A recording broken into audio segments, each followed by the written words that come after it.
അസമിലും ബംഗാളിലും തെരഞ്ഞെടുപ്പ് കമ്മീഷന്റെ പിന്തുണയോടെ ബി.ജെ.പി. തെരഞ്ഞെടുപ്പ് കൊള്ളയടിച്ചെന്ന് ലോക്സഭാ പ്രതിപക്ഷ നേതാവ് രാഹുൽ ഗാന്ധി. ബംഗാളിൽ 100 സീറ്റുകൾ ബി.ജെ.പി. കൊള്ളയടിച്ചെന്ന് ആരോപണം.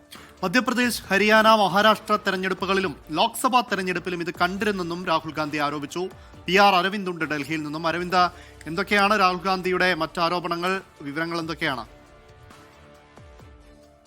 അസമിലും ബി.ജെ.പി. വിജയിച്ചിരുന്നു. ഇതിന് പിന്നാലെയാണ് ഇപ്പോൾ ബി.ജെ.പിക്കെതിരെയും തെരഞ്ഞെടുപ്പ് കമ്മീഷനെതിരെയും ആരോപണമായി ലോക്സഭാ പ്രതിപക്ഷ നേതാവ് രാഹുൽ ഗാന്ധി രംഗത്ത് വന്നിരിക്കുന്നത്. തെരഞ്ഞെടുപ്പ് ബി.ജെ.പി. മോഷ്ടിച്ചു അല്ലെങ്കിൽ കൊള്ളയടിച്ചു എന്നതാണ് രാഹുൽ ഗാന്ധി ആരോപിച്ചിരിക്കുന്നത്. തെരഞ്ഞെടുപ്പ് കമ്മീഷൻ പിന്തുണയോടുകൂടി ബി.ജെ.പി. ഇത് നടപ്പിലാക്കുകയായിരുന്നു. കാരണം കഴിഞ്ഞ മധ്യപ്രദേശ്, ഹരിയാന, മഹാരാഷ്ട്ര തെരഞ്ഞെടുപ്പുകളിലും ഇത്തരം ക്രമക്കേടുകൾ വലിയ രീതിയിൽ കണ്ടിരുന്നു. കാരണം വോട്ടർ പട്ടിക ക്രമക്കേട് നടത്തുക, അതോടൊപ്പം തന്നെ പട്ടികയിൽ ഇല്ലാത്തവരെ അധികമായി കയറ്റുക അടക്കമുള്ള ആരോപണങ്ങൾ നേരത്തെ തന്നെ രാഹുൽ ഗാന്ധി ഉയർത്തിയതാണ്. വോട്ടുകൊള്ള ആരോപണം രാഹുൽ ഗാന്ധി നേരത്തെ തന്നെ വ്യക്തമാക്കിയിരുന്നു. ഈ സമാനം അന്ന് ഉയർത്തിയ ക്രമക്കേടുകൾ ബംഗാളിലും ആവർത്തിച്ചു എന്നതാണ് രാഹുൽ ഗാന്ധി ഇപ്പോൾ ചൂണ്ടിക്കാണിക്കുന്നത്. ഏകദേശം 100 സീറ്റുകൾ ബി.ജെ.പി. ഇത്തരത്തിൽ ക്രമക്കേടുകളിലൂടെ നേടി എന്നതാണ് രാഹുൽ ഇപ്പോൾ വ്യക്തമാക്കിയിരിക്കുന്നത്. മമതാ ബാനർജിയുടെ അഭിപ്രായത്തോട് തങ്ങൾ പൂർണ്ണമായും യോജിക്കുന്നു എന്നതും ലോക്സഭാ പ്രതിപക്ഷ നേതാവ് വ്യക്തമാക്കുകയാണ്. കാരണം മമതാ ബാനർജി അടക്കം വലിയ രീതിയിലുള്ള ക്രമക്കേട് ആരോപണം ഉയർത്തിയിരുന്നു. കാരണം ബംഗാളിൽ നിന്ന് പുറത്തുള്ളവരെ വോട്ടർ പട്ടികയിലേക്ക് ഉൾപ്പെടുത്തുകയും അതേസമയം തൃണമൂൽ കോൺഗ്രസിന്റെ വോട്ട് ബാങ്കിൽ നിന്നുള്ള നിരവധി പേരെ നീക്കം ചെയ്യുന്ന അടക്കമുള്ള ആരോപണങ്ങൾ മമതാ ബാനർജി ഉയർത്തി. എന്തായാലും ഈ ആരോപണങ്ങൾ രാഹുൽ ഗാന്ധി കൂടി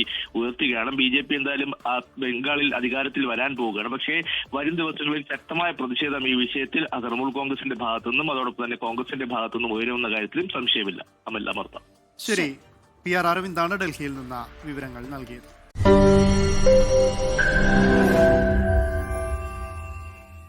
ലോകത്തെവിടെയായാലും ഏത് സമയത്തും 24 വാർത്തകളും ഓഗ്മെന്റഡ് റിയാലിറ്റി പാക്കേജുകളും എക്സ്പ്ലെയിനറുകളും വിശദമായി കാണാൻ ഞങ്ങളുടെ YouTube ചാനൽ നിങ്ങൾക്ക് സബ്സ്ക്രൈബ് ചെയ്യാം.